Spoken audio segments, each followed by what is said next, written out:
Bolivia, 8 de octubre de 1960. El ejército informa que en un choque con la columna guerrillera que actúa en el noreste boliviano, ha caído muerto el comandante Che Guevara. He aquí la foto que el alto mando boliviano distribuye a la prensa internacional para demostrar que se trata realmente del famoso guerrillero.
Buenos Aires, julio de 1953. El joven Ernesto Guevara, recién graduado de médico, parte para La Paz, Bolivia, en camino hacia Venezuela, donde lo espera un trabajo en un leprosario. Tiene 25 años. Ya en 1952, con otro joven médico, había realizado un azaroso viaje por otros países del continente. Decide ahora ir a Venezuela por tren para conocer mejor América Latina. Mientras tanto, el 26 de julio de 1953, en la lejana isla de Cuba, un estudiante de leyes, Fidel Castro, lanza un ataque fracasado contra el cuartel Moncada. El episodio habrá de ser una fecha histórica para la Revolución cubana. Guevara conoce en Bolivia a otro argentino, Ricardo Rojo. ¿Cuándo conoció usted al Che? Yo me encontré accidentalmente con el Che en el mes de agosto de 1953, en La Paz, Bolivia. Entonces Guevara, recién recibido de médico, se lanzaba por Latinoamérica con el propósito final de trabajar en un leprosario en Venezuela. Y hacía el camino por tierra, es decir, en contacto con la realidad y con muy escasos medios económicos, lo que le permitía hacer una gran experiencia humana y directa. El contacto primero de La Paz, los dos muy jóvenes, hicimos un gran sentimiento de afecto, solos, y entonces a partir de allí recorrimos el interior de Bolivia, es decir, estuvimos en Oruro, en Catavi, la zona minera, estuvimos en Yungas, que es la zona subtropical al norte de La Paz, y entramos a discutir la problemática revolucionaria de ese momento, 1953, con el gobierno del Movimiento Nacionalista Revolucionario, que había introducido profundas reformas dentro de una vieja estructura como la que era de Bolivia.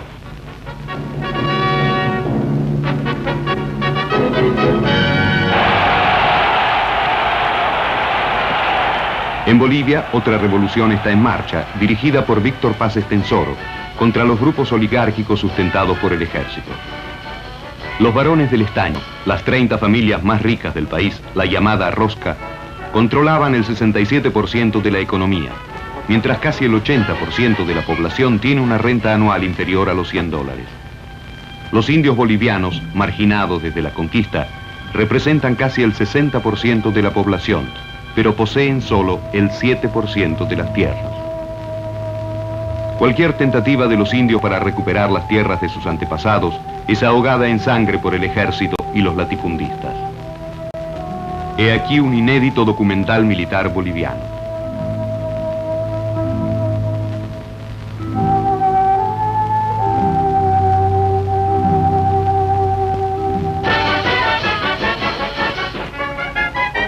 El gobierno de Paz Estenssoro, ya en el poder en 1952, después de una cruenta revolución, nacionaliza las minas, distribuye las tierras a los indios e introduce la instrucción gratuita, general y obligatoria.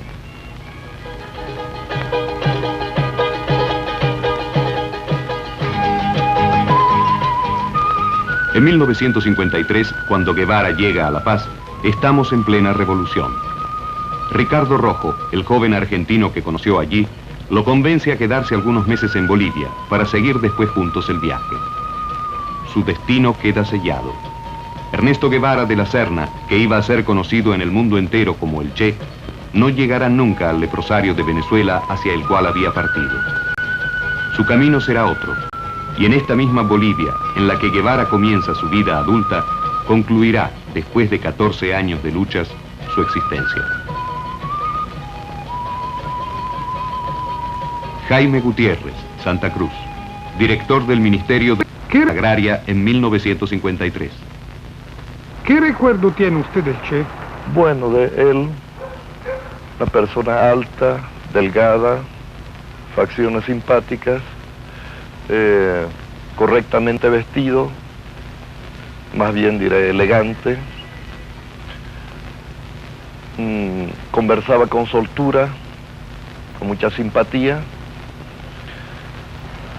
y bueno, son los recuerdos que tengo. ¿Y cuál era la manera de trabajar del Che? Bueno, en el Ministerio de Asuntos Campesinos estaba preparando una documentación sobre antecedentes de reforma agraria y había encomendado a un grupo de intelectuales la preparación de todos estos documentos, es decir, sobre la reforma agraria china, reforma agraria mexicana, reforma agraria guatemalteca, etcétera, etcétera, ¿no? Y estaba encomendado el grupo de trabajo al señor Sergio Almaraz, que fue el que lo introdujo al ministerio al doctor Guevara. ¿Cuánto tiempo trabajó? No tengo presente si entre unos 15 o 20 días aproximadamente. José Feldman Velarde, La Paz, subsecretario de Prensa en 1953. Yo dirigía por entonces una oficina, se llamaba la Subsecretaría de Prensa, Informaciones y Cultura, encargada de todo el aparato de propaganda del gobierno. El Che, según entiendo, llegó a Bolivia y trabajó en la reforma agraria, y con ese motivo vino a mi oficina. ¿Qué impresión le dio el Che en los contactos que usted tuvo con él? Bueno, existe la tendencia un poco a elaborar sobre los personajes después de que estos personajes han llegado históricamente a cierto nivel. Pero si prescindimos de esa tendencia, debo decir honestamente que no producía una impresión extraordinaria. Parecía más bien un joven muy medido en su vestir, en su forma de ser. Uno de los muchos extranjeros que venían a conocer la Revolución Boliviana, a vivir la experiencia en la que nosotros estábamos entonces embarcados. Después que nosotros recorrimos Bolivia, de estar casi 2 meses, nos lanzamos siempre caminando hacia Perú, entrando cerca del lago Titicaca y del lago Titicaca hacia la zona del Cusco, y de ahí atravesamos todo el sistema de la cordillera de los Andes para salir hacia la costa, cerca de Lima, en una ciudad que creo recordar se llamaba Ica. Este viaje, como le decía, el Che lo tenía programado para Venezuela.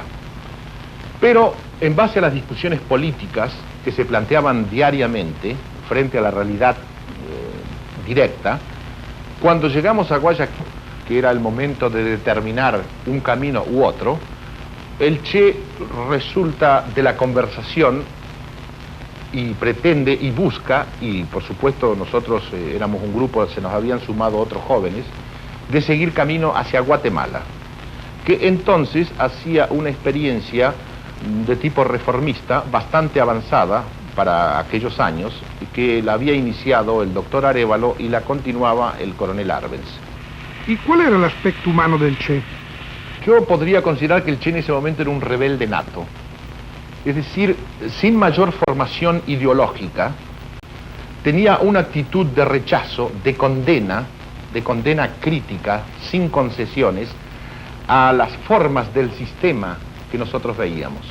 Es decir, la crítica permanente al espectáculo de miseria, de abandono, de explotación en que estaban sumergidas las poblaciones que nosotros recorríamos. Tenía en eso una actitud instintiva, casi, una actitud espontánea, sin mayor formación política. La militancia política partidista del Che en Argentina, de donde él venía, no había sido de primeros planos. En realidad el Che tenía una actitud de rechazo hacia los partidos clásicos. Consideraba que todo eso era tiempo perdido. Y cuando él hacía su experiencia humana sacaba la conclusión de que todas las fuerzas políticas partidistas que actuaban en ese contexto eran un poco cómplices de la situación, sin ir, la remediaban superficialmente, sin ir al fondo del problema. Guatemala, enero de 1954. Ernesto Guevara llega a la capital. El gobierno del coronel Jacobo Arbenz, electo en 1951, había decretado la redistribución de las tierras a los indios, casi el 60% de la población, pero dueños solo del 11% de las tierras. Esta medida afecta sobre todo a las inmensas plantaciones de la United Fruit, que controla entonces casi los 2/3 de la economía del país. La United Fruit acusa a Arbenz de estar al servicio de una gran conspiración comunista. Con el apoyo financiero de la United Fruit y el entrenamiento de los servicios de inteligencia norteamericanos, se forma en Honduras un ejército de exiliados y mercenarios bajo el mando del coronel Carlos Castillo Armas, quien invadirá Guatemala en junio del 54. Arbenz, traicionado por el ejército, entregará el poder sin resistir. Castillo Armas, acogido como quien ha salvado al país del comunismo, devolverá las tierras a las compañías y a los latifundistas. Aquí en Guatemala, Guevara conocerá a varios exiliados que han escapado de las dictaduras que oprimen a casi todo el continente. Entre ellos hay varios exiliados cubanos. Otro paso hacia las montañas de la Sierra Maestra. ¿Qué trabajo desarrolló el Che en Guatemala? Nosotros llegamos a Guatemala en diciembre de 1953.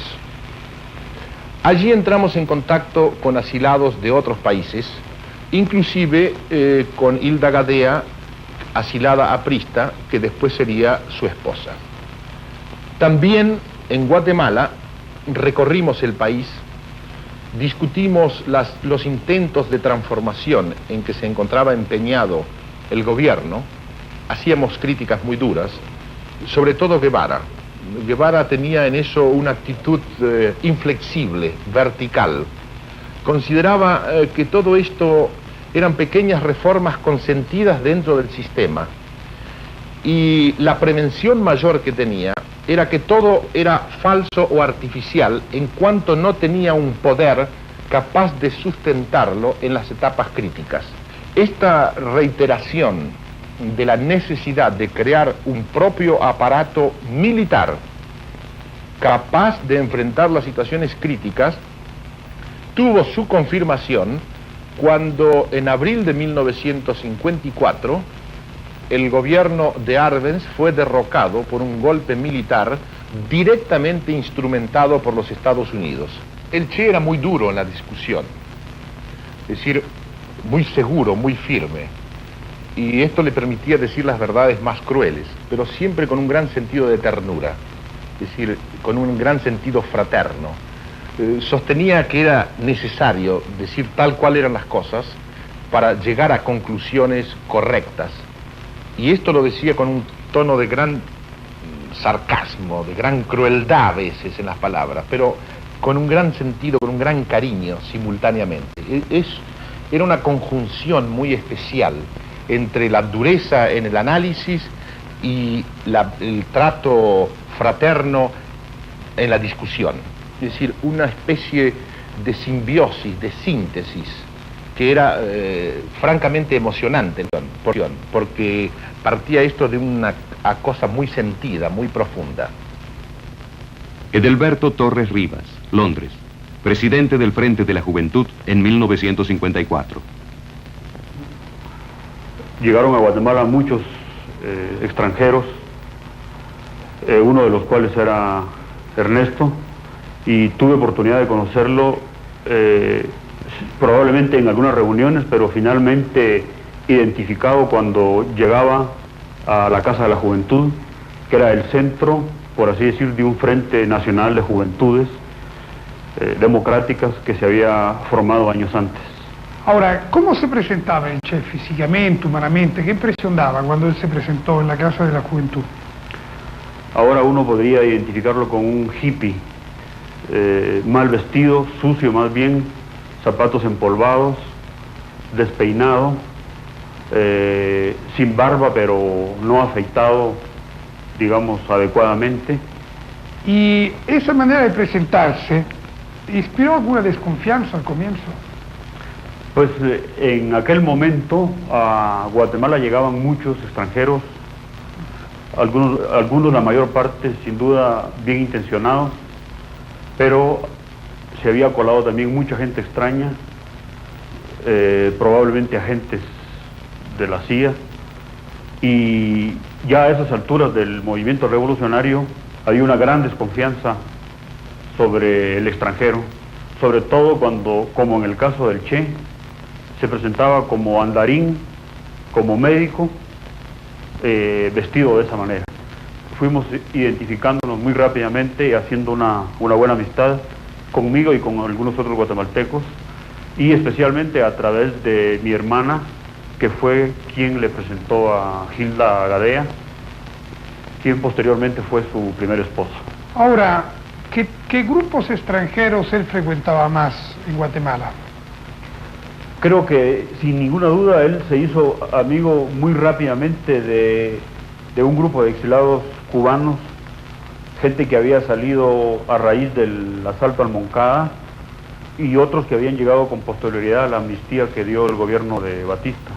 Este grupo de exilados era un grupo pues poco numeroso, unos 20, 25, pero muy activos, y mantenían contactos con los sindicatos, con el movimiento sindical.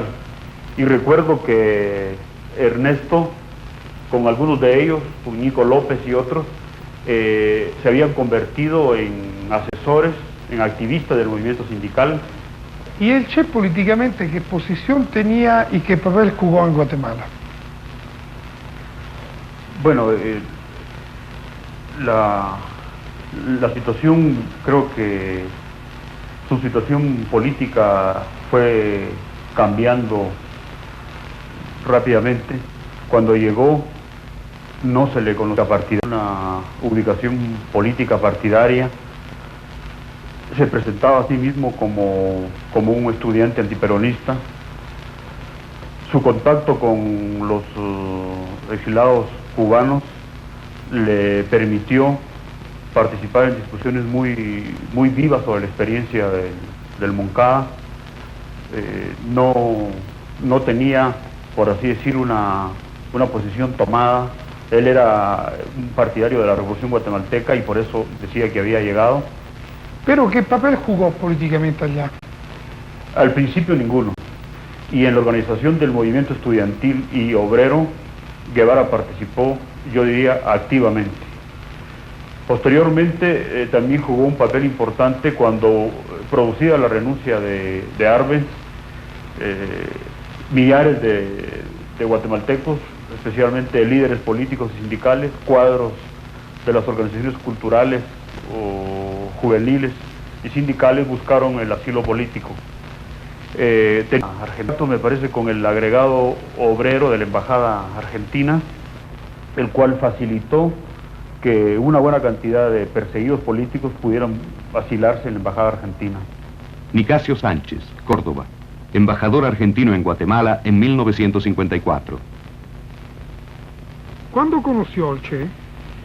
Yo lo conocí a Guevara en el año 1954, encontrándome como encargado de negocios al frente de la Embajada Argentina en Guatemala.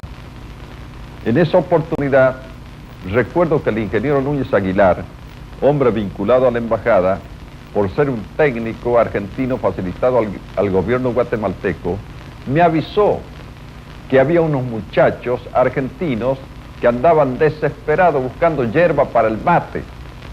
Y como yo tenía, me fui a visitarlos y llevándole el obsequio de la hierba mate. Allí los conocí en una modesta pensión al doctor Ricardo Rojo y a Ernesto Guevara, el Che. Bueno, yo lo vi en unas cuantas oportunidades cuando cayó el gobierno del coronel Arbenz, derrocado por el coronel Castillo Armas, que se había hecho cargo del gobierno, y nosotros asilamos en la embajada argentina más de 100 guatemaltecos. En esa oportunidad él concurría de cuando en cuando al embajada porque parece que tenía algunos conocidos o amigos entre los asilados. Con posterioridad supe yo que al parecer Guevara estaba inculpado de servir como agente de enlace entre la gente de asilados en la embajada y la gente que había quedado afuera del gobierno anterior. Y al parecer con motivos conspirativos. Yo supe en forma confidencial que se buscaba a este ciudadano argentino posiblemente para eliminarlo, y con tal motivo concurrí yo y lo invité a que se albergue en la embajada para evitar cualquier situación de violencia contra su persona. Porque cuando yo lo conocí y a través de las conversaciones, incluso cuando estaba en la embajada asilado, o más que asilado diré, a resguardo de cualquier situación, Guevara no era hombre de partido comunista ni hombre de extrema izquierda. ¿Cuánto tiempo estuvo en su embajada? Bueno, los asilados que teníamos en la embajada fueron, después de más o menos 2 o 3 meses, trasladados hasta la República Argentina, hasta nuestro país, en aviones militares, una flota de aviones militares que fue a Guatemala. Yo recuerdo que en esa oportunidad le dije a Guevara, le dije, mire, Guevara, el primer asiento del primer avión es para usted para que regrese a la Argentina. Y me dijo, mire, doctor, dice, yo he recibido algún dinero que me envían de mi casa y pienso seguir mi viaje, de modo que mi próxima etapa será México. ¿Puede decirnos qué cambios notó en él desde el momento que lo conoció hasta cuando salió para México? Bueno, yo diría que las características que ya he dicho se mantenían en él. Era siempre el individuo bohemio, en cierta medida el aventurero, despreocupado de su propia persona, pero quizás daba la impresión de que era un hombre más aplomado, que había madurado espiritualmente. Pareciera que ya en su norte en la vida se hubiera fijado en cierta medida. Esa fue la impresión que me dio. El hombre despreocupado, ya hablaba de problemas sociales, económicos, en fin, cosas que no lo había hecho nunca antes. Ciudad de México, septiembre del 54. Ernesto Guevara llega a esta ciudad acompañado por un joven guatemalteco, Roberto Cáceres, apodado El Patojo. Para ganarse la vida se improvisa como fotógrafo ambulante durante las mañanas en los jardines públicos. Por las tardes se dedica a su profesión de médico y de investigador científico. Será la última vez. Aquí encuentra nuevamente a sus amigos cubanos de Guatemala. Uno de ellos, Nico López, lo cita en la casa de María Antonia González, en la calle Emparán, 49. Es julio del 55. Han transcurrido exactamente 2 años desde que Guevara salió de Buenos Aires. Es un momento clave. En la casa viven Raúl y Fidel Castro, a quienes Batista ha liberado y deportado después del fracasado ataque al cuartel Moncada. El camino de la Sierra Maestra, que transformará a Ernesto Guevara de la Serna en el comandante Che Guevara, está abierto. ¿Y lo encontró nuevamente en México? Sí, lo encontré casualmente en el Zócalo, el centro de la Ciudad de México, tomando fotografías comerciales, acompañado del Patojo. El Che tomaba las fotos y el Patojo entregaba las tarjetas. En un transcurso de unos 3 meses tuve oportunidad de verlo y discutir con él casi todos los días. Me sorprendió, por cierto, una noche que Ernesto llegó con un tomo del Capital bajo el brazo en alemán. Yo le pregunté que por qué estaba leyendo el Capital en alemán y me dijo que tenía la intención doble de leer el Capital y aprender alemán al mismo tiempo. Y tengo la impresión de que tenía además muy avanzada la lectura del libro. En general siempre andaba con algún libro. En otra oportunidad, ya muy al final de estos meses, llevaba un libro de explosivos, un libro de química de explosivos en inglés, y me contó muy entusiasmado que ya había aprendido cómo se hacía la dinamita y algunos otros detalles técnicos que no recuerdo en este momento. ¿Él propuso alguna medida específica sobre Guatemala? Sí, recuerdo por lo menos una que fue desechada, que no fue tomada en cuenta por los dirigentes de la emigración guatemalteca, organizados en la Unión Patriótica. El Che propuso en una oportunidad un plan guerrillero, un plan de invasión. Era todo un plan militar, yo no lo conocí en detalles, pero tenía el propósito así inmediato de invadir, de hacer una expedición militar a Guatemala utilizando formas de lucha guerrillera. ¿Él se preocupó alguna vez sobre la situación argentina que usted supiera? Me parece que sí, especialmente recuerdo cuando después de la caída de Perón se hicieron una serie de celebraciones o de actos para analizar las condiciones de la caída de Perón, y en una de ellas, me parece que se hizo en el Ateneo Español, el doctor Orfila Reinal, en aquel momento director del Fondo de Cultura Económica, rindió un informe sobre la caída de Perón, y en el que enfatizaba las perspectivas de la democracia argentina, que en aquel momento empezaban, según el doctor Orfila, a manifestarse. Recuerdo que la plática del doctor Orfila fue interrumpida por lo menos 2 veces por el Che, y en la segunda oportunidad él dijo que creía que la caída de Perón marcaba el inicio de una serie de dictaduras militares para Argentina, porque por lo menos Perón había tenido el apoyo de la clase obrera.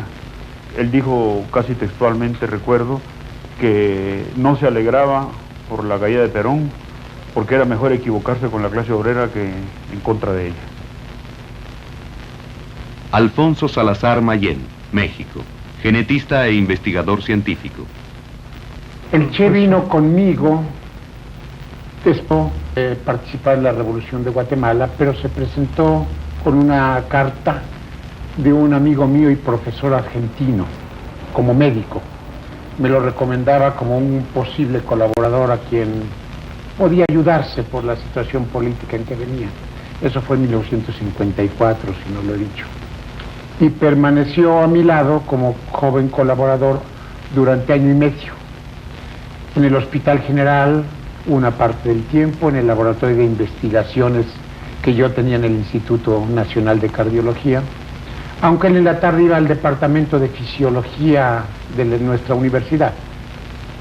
No está por demás que usted sepa que trabajando en tantos lugares y con tanta laboriosidad, el Che ganaba 187 pesos mensuales, el equivalente, digamos, de $15 o cosa por el estilo. Pero eso no quería decir que el Che estuviera pidiendo o que alguna vez expresara necesidades, ni mucho menos préstamos o cosas así. Su temperamento modesto y su corrección, su decencia interna, le hubiera impedido hacer eso al Che. Además tomaba fotografías. Consiguió por ahí una cámara, yo creo que era muy mala porque las fotos eran malas, él lo sabía. Y en los parques tomaba fotografías de grupos familiares con lo que conseguía $1 con cada fotografía. Y usted aquí, ¿recuerda algún episodio que pueda un poco ilustrar su manera de ser de esa época, de ese entonces? Tuvimos un congreso nacional en la ciudad de León, en el estado de Guanajuato. El Che se trasladó con nosotros. Nos instalamos los que íbamos a participar en la reunión en el hotel. El Che no estuvo con nosotros en ese momento. Al día más cómodo vimos que había dormido tranquila, tal vez más cómodamente que nosotros, en su saco de viaje, en el jardín principal. No lo supimos porque lo dijera, sino porque alguien lo vio, porque el Che, repito, era incapaz de expresar su carencia de elementos, porque tal vez hubiera sido solicitar algo. No se interprete eso como orgullo, es que así era el Che, era un hombre que podía vivir con gran modestia. Y en su producción científica, en su actividad de investigador, ¿qué calidades y qué, digamos, actividades demostró? Él traía una curiosidad desde Argentina. El hecho de que era posible que los alimentos digeridos hicieran un daño que no lo hacían cuando crudos. Y entonces hizo una investigación sobre el particular aquí con nosotros, que salió publicada en una revista científica nacional. Ese asunto ha sido comprobado como cierto, y si alguna contribución tuvo en medicina, probablemente fue esa. Pero también trabajaba en experimentos elementales de fisiología, porque en la tarde iba al departamento de fisiología de la universidad. Y por último se interesaba en fabricar aparatos para dividir las proteínas mediante electricidad. Vanegas Arroyo, Veracruz, luchador y entrenador deportivo. ¿Cómo conoció usted el Che? Bueno, la fecha exacta no podría recordarla en este momento, pero fue una mañana cuando llegó a la casa de María Antonia González. Tocó y salí a abrirle a la puerta. La calle es en Emparan 49, en la Ciudad de México. Y le pregunté que quién era y que qué deseaba. Entonces me preguntó por Nico López y Calixto García, que si vivían ahí. Yo estaba siempre con ellos porque yo había conocido a María Antonia González y a través de ella conocí a Fidel Castro, a Raúl y a todos los compañeros cubanos que llegaron a México exilados por su problema que tenían con el gobierno de Batista. Entonces, pues yo estaba ahí prestando ya un servicio como instructor, no digamos de guerrillas, ¿no?, sino como un instructor de cultura física para los compañeros que iban llegando, darles un entrenamiento pues de defensa personal, porque yo era luchador o fui luchador profesional. Y Calixto García y Nico López, Boniato y no recuerdo otros compañeros, ya lo presentaron a Fidel. El Che se destacó en el grupo de los cubanos. Sí, bastante, porque él fue ya casi uno de los dirigentes del movimiento 26 de julio. Desde luego, Fidel lo acepta en el movimiento por sus ideas, ¿verdad? Y en segundo, por ser doctor, un médico que hacía falta al movimiento. Fidel, Raúl, Juan Manuel Márquez, que era el segundo de Fidel, y el Che Guevara, y después el general Bayo también, y yo, somos los que organizamos muchas cosas. Yo en mi cosa deportiva, ¿verdad?, en mi cosa de entrenamiento, el general Bayo en la cosa de teoría de guerrillas, y había otros compañeros que daban la cuestión del tiro, de armas. El Che Guevara daba en cuestión de primeros auxilios, cómo curar, cómo levantar un hombre, ¿no?, y inyectarlo. ¿Y el Che en los ejercicios físicos, en todo esto, cómo resultaba? ¿Bueno o no? Era muy bueno, excelente, era uno de los mejores que había en el grupo. En todo destacaba, ¿no? En las caminatas largas que hacíamos al Cerro del Chiquihuite, al norte de la Ciudad de México. Todos los días íbamos a entrenamiento. Pero el Che no estaba afectado por el asma. Bueno, sí, ya estaba afectado por el asma. Era un problema para él todo ello, pero a pesar de eso sobresalía. Desde luego, cuando entrábamos a luchar, ¿verdad? En el entrenamiento, que entrenábamos después en un gimnasio, un día íbamos a caminar y otro día era la cuestión del gimnasio, a donde les enseñaba yo a echar maromas, cómo arrastrarse en el suelo, cómo larga una pared, en fin, todas esas cosas que a la larga pensaba yo que les iban a hacer falta. ¿Cuántos extranjeros fueron los que partieron en el Granma? Bueno, la mayoría de los 82 que fueron en el Granma, el 25 de noviembre de 1956, fueron 80 cubanos, un italiano cubano, y un mexicano, Alfonso Zelaya Guillén. Y Ernesto Guevara, argentino. Cuba, diciembre de 1956. La pequeña embarcación de los invasores, el Granma, llega a Niquero, a los pies de la Sierra Maestra. El desembarco se realiza con el apoyo de varios movimientos progresistas, incluso norteamericanos, que condenaban al régimen de Batista. Pocas horas después, el ejército descubre a los guerrilleros. De los 82 desembarcados, logran escapar solo 14. Entre ellos Ernesto Guevara, herido levemente. Bajo la dictadura militar de Batista, la economía de Cuba se basa en las exportaciones de las compañías azucareras estadounidenses. Los campesinos viven en la más absoluta miseria.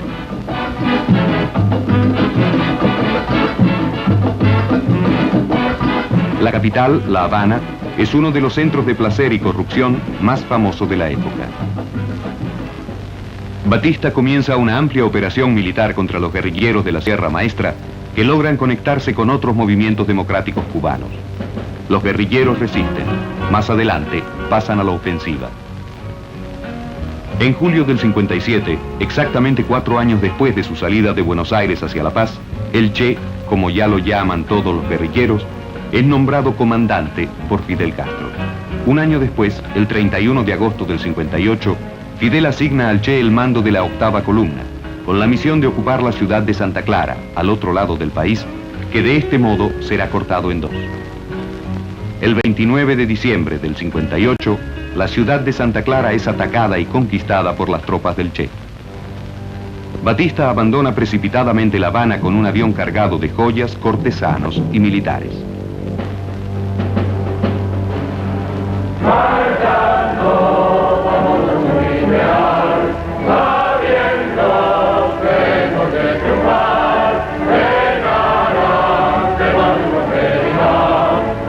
El 6 de enero de 1959, el comandante Che Guevara entra, aclamado, en La Habana. Es ya una figura legendaria de la historia latinoamericana. Se vuelve a casar. La cubana Aleida March le dará 4 hijos. El Che es director del Departamento Industrial del Instituto de Reforma Agraria, motor de la Revolución Cubana. Después, presidente del Banco Nacional. Finalmente, en febrero del 61, ministro de Industria. Dirige la delegación cubana a la Conferencia de Punta del Este, Uruguay, en agosto de 1961. En la conferencia, los Estados Unidos lanzan su plan de desarrollo para América Latina que llaman Alianza para el Progreso. El Che denuncia a la alianza como una maniobra contra Cuba, rehúsa la participación de su gobierno y predice la revolución continental de los desheredados. En varios países empiezan a formarse grupos de revolucionarios, respaldados por el ejemplo y el apoyo cubanos.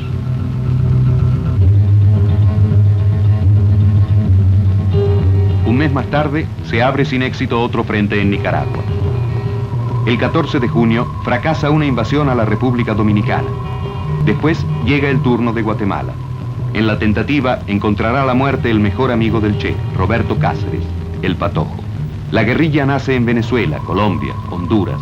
Finalmente, en 1963, otro gran amigo del Che, el periodista argentino Jorge Massetti, fundador de la agencia Prensa Latina, encontrará la muerte en otro fracasado intento guerrillero en el norte argentino. Pero las guerrillas resisten, sobre todo en Guatemala, Venezuela y Colombia. Ernesto Guevara, en Cuba, madura su experiencia de revolucionario, atesorada primero en la Sierra Maestra y luego en funciones de gobierno. Hemos recogido algunos testimonios originales de su período cubano. Manolo Treto, Miami, ex guerrillero cubano.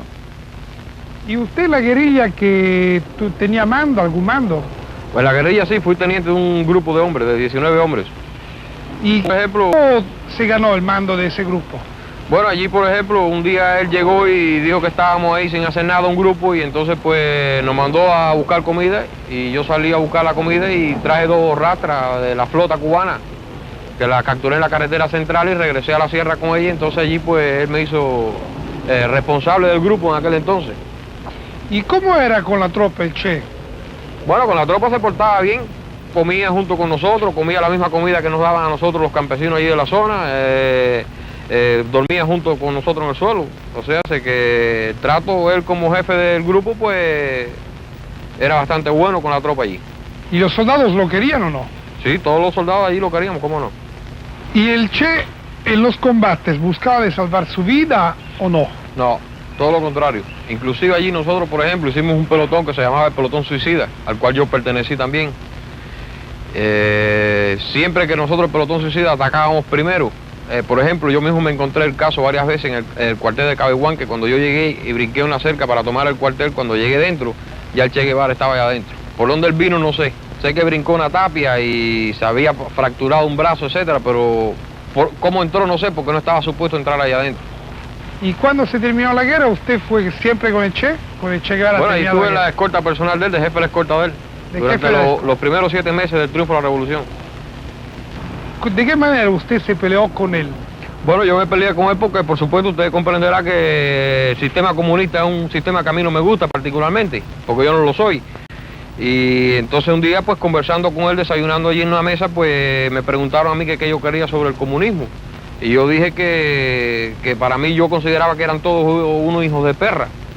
Y entonces pues no me dijeron nada, pero al poco rato pues me metieron preso entonces en las prisiones. ¿Y qué pasó después en la prisión? Bueno, entonces llegó el teniente chofer de él y me dijo que yo hacía preso allí. Yo le dije que el Che me había mandado a meter preso. Y entonces habló con el jefe de la prisión y efectivamente me soltaron, pero con la condición de que yo no podía ir más para la casa de Che, yo tenía que irme para Las Villas, para mi casa. ¿Y entonces después usted se fue para la casa o qué pasó? Sí, yo me fui para mi casa, estuve como 2 meses por ahí por mi casa. ¿Y después? Excedente de servicio. Después pues pasé entonces al regimiento de Santa Clara, a la Fuerza Táctica Central, y de allí entonces me trasladaron a la Sierra Maestra, a hacer la ciudad escolar Camilo Cienfuegos. Eso fue en el año 59. Entonces allí pues me agarraron también en una conspiración, que yo estaba en un grupo de compañeros míos del Ejército Rebelde, y nos agarraron una conspiración y a mí me condenaron, me hicieron un juicio y me condenaron a muerte allí. ¿Y esta conspiración era para qué? Bueno, la conspiración precisamente era para matar a Che Guevara. ¿Y cómo se hacía esto? ¿Cómo se iba a hacer? Bueno, se hacía que yo, por ejemplo, yo tenía mi compañía, entonces yo tenía instalada una ametralladora 30 de arriba, de la azotea de la compañía mía, y él todos los sábados venía allí a la ciudad aquella. Y cuando lo teníamos todo preparado para hacer el atentado, que él aterrizaba allí en un avioncito que tenía, pues un sargento que estaba en la compañía mía, pues dijo que, vaya, nos delató a todos. Y entonces a mí me agarraron y me hicieron un juicio otra vez. ¿Y usted logró escaparse cómo? Bueno, yo estaba castigado entonces en una cantera, picando piedra allí, y tenía un soldado rebelde también comunista, que era el que me custodiaba. Entonces lo tuve que matar con el martillo que yo tenía y escaparme, cogerle el rifle y escaparme de allí, porque me iban a fusilar de todas maneras. ¿Pero cómo salió de Cuba después? Bueno, después hice contacto en La Habana con el movimiento del MRR, que fue el que en definitiva me sacó de Cuba, y vine clandestino en un barco, un escaparate de un barco vine. Llegué aquí a Jacksonville.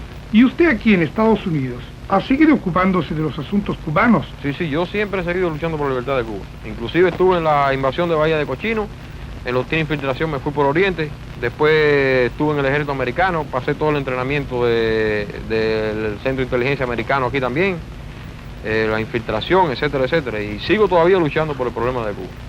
Ahora, ¿usted como cubano cree que el Che tenía interés en Cuba como país o nada más que en la revolución cubana? Bueno, no, yo creo que el Che, yo como cubano puedo asegurar que él más bien es un individuo que, más bien de ideales aventureros, digámosle, con una idea detrás de él que es el comunismo internacional, y entonces por eso es que él se lanzó a tratar de conquistar para ese sistema los demás países que él trató de hacerle expediciones, etcétera. ¿Tiene algún episodio que le parece que puede describir bien cómo era el Che humanamente, como persona? Bueno, humanamente como persona, lo único que le puedo decir que para mi persona, por ejemplo, comunista, el mejor comunista es el que debe estar muerto, ¿sabes? Por supuesto. Pero también él allí, bueno, pues en el tiempo que nosotros muchachos, como que éramos unos novatos, inclusive unos muchachos, unos niños, llamémoslo así, pues en aquel entonces se portó bien. Pero bueno, ya como le dije anteriormente, el mejor comunista es el que está muerto. John Bago, Montreal, hombre de negocios canadiense. Poco después de triunfar la revolución fui a La Habana para representar a algunas compañías canadienses. Núñez Jiménez, entonces director del Instituto de Reforma Agraria, que era el motor de la revolución cubana, me presentó al Che. I met him through Núñez Jiménez, and that's how we became quite good acquaintances together. First we loved chess. Con él, después de jugar, jugábamos ajedrez. Y usted sabe lo que pasa después de jugar. Se conversa y se toman algunos tragos. El Che entonces estaba muy interesado en conseguir la cooperación europea y rollo industrial.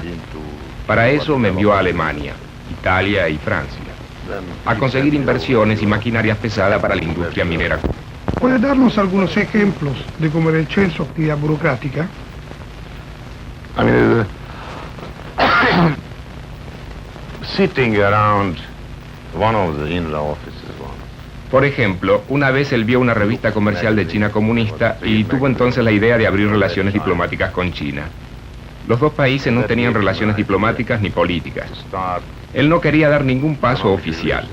Le pidió a su amigo Patojo y a mí de abrir una casilla postal bajo un nombre ficticio. Toda la correspondencia pasaba por esa casilla. De esta manera, dos gobiernos mantenían correspondencia a través de una casilla de correos particular. Con todo esto, ¿qué quiero decir? Que era tan anticonvencional. Por ejemplo, no lograba levantarse por la mañana. Trabajaba bien solo de noche. Comenzaba a trabajar a las 7 de la noche y seguía hasta las 4, las 5 o hasta las 7. Después fue nombrado presidente del Banco Nacional. Recuerdo que una vez citó a unos banqueros suizos que le habían pedido audiencia a las 3 de la mañana. Los muy formales banqueros suizos, muy bien vestidos, llegaron a las 3 de la mañana y esperaron 2 horas porque el Che estaba en otra cosa. Cuando entraron en una inmensa oficina con pesados tapices y un enorme escritorio, encontraron al Che en uniforme de campaña fumando un gran puro. Y era el jefe del Banco Nacional Central, que normalmente es un establecimiento muy tradicional en cualquier parte del mundo. ¿Cuáles eran las relaciones del Che con los cubanos? ¿Se sentía él cubano?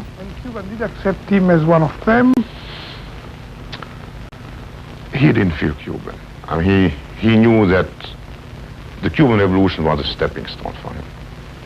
It was an experience. El Che no se sentía cubano. Quiero decir, él sabía experiencia. Se sentía identificado humanamente con los cubanos, pero no era un cubano. Se sentía sobre todo un revolucionario.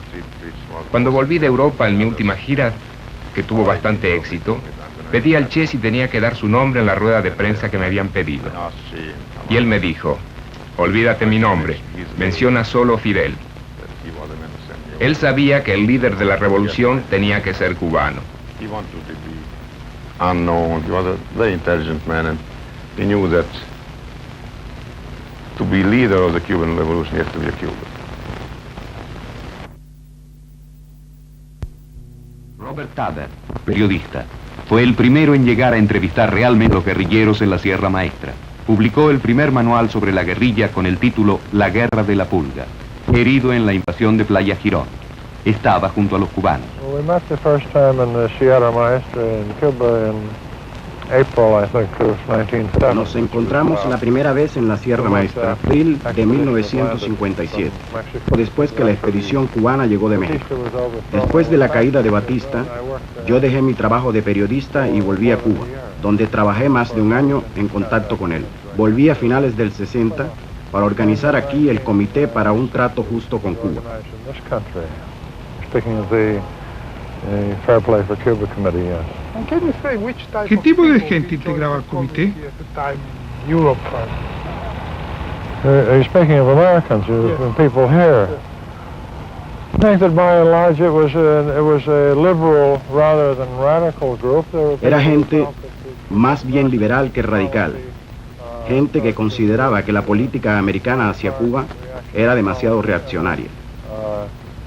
The situation was not being well represented and that something should be done about it. Usted conoció al Che como guerrillero y como ministro. ¿En cuál de las dos partes de su estadía cubana, a su manera de ver, se desarrolló más? Part of his life he was better or equal to the war part of his life in Cuba. La única manera esencial de ver al Che, para mí, no es como un organizador o un planificador, sino como una fuerza moral. Y en realidad, es así como yo veo a todos los grandes revolucionarios. Otros pueden planear, organizar, pero no son ellos los que dan el estilo, la atención ideal y por lo tanto la fuerza. La gente no sale hoy por cualquier cosa a la calle. Tiene que creer en algo. Y este algo no tiene que ser además una abstracción, tiene que ser algo que se ve. El hecho valioso es que alguien como Fidel o como el Che haya podido decir, sí, es cierto, podemos hacerlo, somos pocos, pero creo que lo vamos a hacer de todas maneras. Bueno, pero ¿por qué cree usted que el Che salió de Cuba para Bolivia? Yo creo que el Che creía ante todo en la revolución como una misión. Para él Cuba era igual a cualquier otro escenario. Como recordará, fue a África a luchar en el Congo. Además, había otras razones. A pesar de ser adoptado por los cubanos y de ser un héroe de la revolución cubana, era un extranjero. También hubo algunas discrepancias y críticas sobre su trabajo de ministro. Finalmente, la vida burocrática no le gustaba mucho. No tenía nada vital que ofrecerle. La Habana, marzo de 1965. El comandante Guevara vuelve de un viaje a África y Asia de más de 3 meses. En su viaje, Guevara insiste sobre la urgencia de un cambio revolucionario de la realidad internacional. Donde más afirma esa posición es en el segundo seminario afroasiático de solidaridad, inaugurado en Argel el 26 de febrero del 65. Allí, el Che afirma una vez más que el mundo es prisionero de un sistema internacional de comercios y monopolios que divide a los países en pobres, cada vez más pobres, y ricos, cada vez más ricos. No se puede crear una nueva sociedad, afirma el Che, sin alterar realmente los términos de esta estructura internacional. Pide por lo tanto a los países socialistas, y en particular a la Unión Soviética, que revisen y transformen sus relaciones con los países del tercer mundo, poniendo al servicio común sus inmensas riquezas de países industrializados, para que la lucha contra el imperialismo sea real y global. Pero Guevara formula su crítica a la Unión Soviética justo en el momento en que los dirigentes de Moscú y Washington, agobiados por los pesados costos de la carrera armamentista, comienzan la búsqueda de lo que se llamará coexistencia pacífica. Este camino, en los hechos, será opuesto a la teoría foquista de Guevara.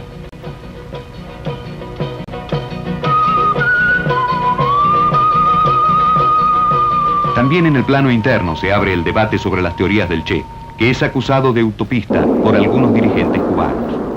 Es puesta en tela de juicio, además, su teoría de industrialización acelerada de Cuba, país cuya economía tenía una profunda base agrícola.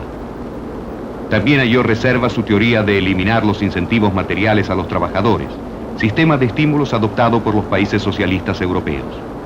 Sin embargo, con el apoyo de Fidel, Cuba será el único país socialista que elimina los incentivos materiales. La prensa internacional aprovecha este debate interno para presentarlo como una crisis de confianza hacia el Che.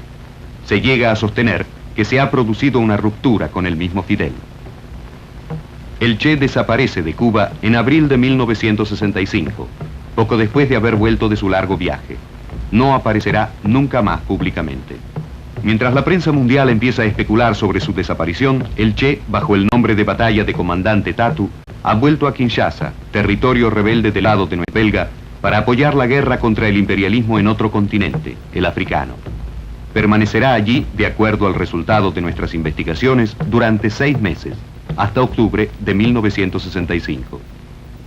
Serge Michel, Argel, periodista, ex colaborador del Frente de Liberación Argelino, fue encargado de prensa de Lumumba.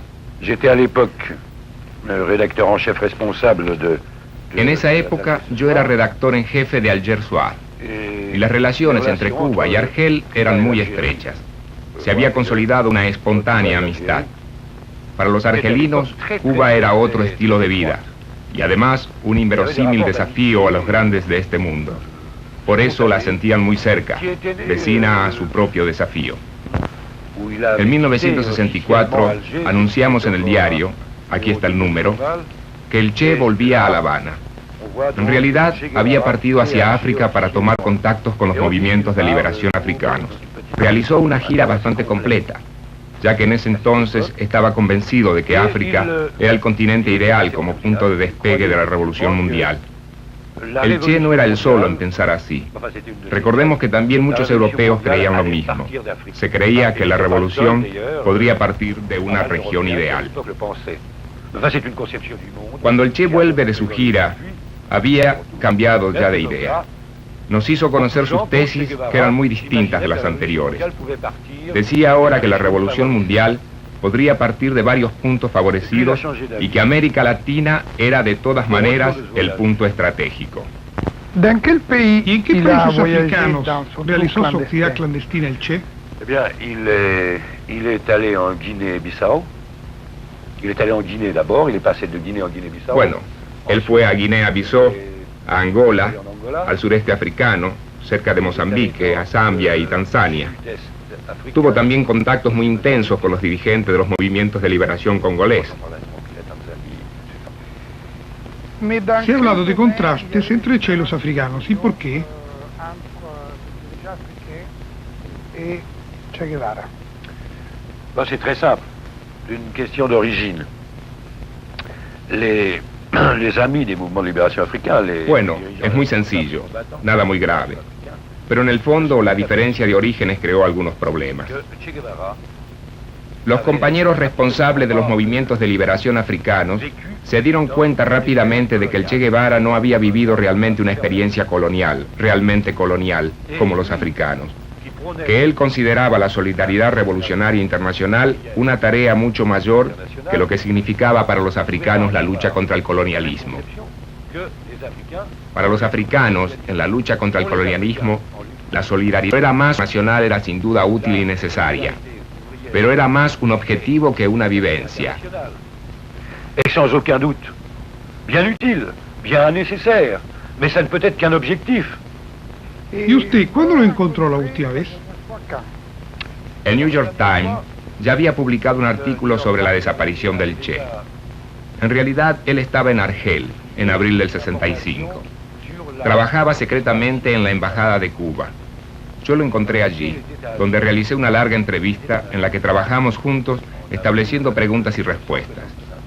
Esto nos tomó casi 2 días. Esa entrevista se convirtió en un manifiesto que llamaba a la creación de un frente internacional antiimperialista. El Che partía de algunos presupuestos. Uno de ellos era de que se estaba concretando la coexistencia pacífica entre Estados Unidos y la Unión Soviética y que esto prácticamente iba a excluir al tercer mundo de toda posibilidad de diálogo constructivo con las grandes potencias. Claro que por razones de eficacia evidentes, él aconsejaba mantener buenas relaciones con la Unión Soviética.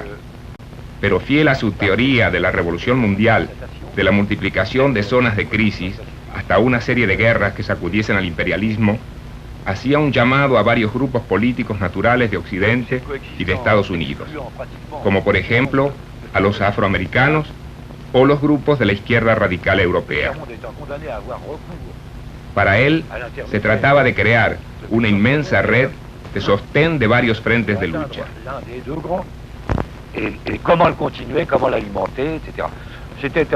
El texto del manifiesto ha sido el último documento público del Che. Cuando terminamos el trabajo, al saludarlo le dije, bueno, nos vemos en Cuba. Guevara me contestó, seguramente que no en Cuba, nos veremos en otro lado. Entonces yo le dije, bueno, es posible que este verano yo vaya a Colombia. Y él me respondió, puede ser que nos veamos allá. Los acontecimientos de Bolivia me trajeron esta conversación a la memoria en el 67. La verdad que en aquel momento en Argel no le di mucha importancia. Ceci m'est revenu beaucoup plus tard. Je ne me suis pas attaché une très grande importance sur le moment. La Habana, octubre de 1965. Fidel Castro lee públicamente una carta en la que Ernesto Che Guevara renuncia a su ciudadanía cubana, a sus cargos en el partido, en el gobierno y en el ejército. Casi al mismo tiempo, la madre del Che, Celia de la Serna de Guevara, que tanta importancia había tenido en su vida, recibe una carta de Ernesto. Queridos viejos, otra vez siento bajo mis talones el costillar de Rocinante. Vuelvo al camino con mi adarga al brazo. Hace de esto casi 10 años, les escribí otra carta de despedida. Según recuerdo, me lamentaba de no ser mejor soldado y mejor médico. Lo segundo ya no me interesa. Soldado no soy tan malo. Nada ha cambiado en esencia, salvo que soy mucho más consciente. Mi marxismo está enraizado y depurado. Creo en la lucha armada como única solución para los pueblos que luchan por liberarse y soy consecuente con mis creencias. Muchos me dirán aventurero, y lo soy, solo que de un tipo diferente y de los que ponen el pellejo para demostrar sus verdades. Ahora, una voluntad que he pulido con delectación de artista sostendrá unas piernas flácidas y unos pulmones cansados.